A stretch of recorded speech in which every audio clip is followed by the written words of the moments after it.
I have a couple. I remember we were kind of in a more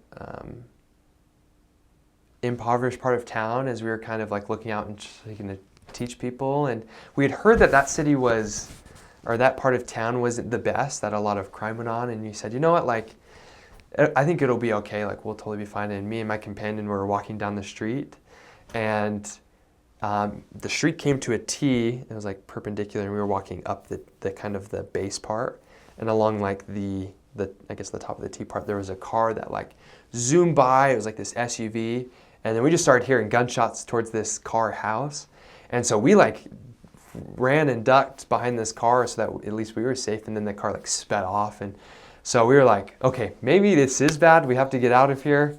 Kind of like helped us come to that kind of conclusion. Then yeah, I mean, I think anywhere you go, you meet interesting people. I remember my first experience as a missionary where like my companions kind of like nudged me along and said like, hey, go talk to this man. Like he's opening up his trunk. It looks like he's getting out some golf clubs. Go ask him if you can help him. And so I was like, okay, great. Like totally want to be able to help this person. And so I started to walk towards him and approach him and said like, hello, sir, can I help you with anything? He was an older gentleman.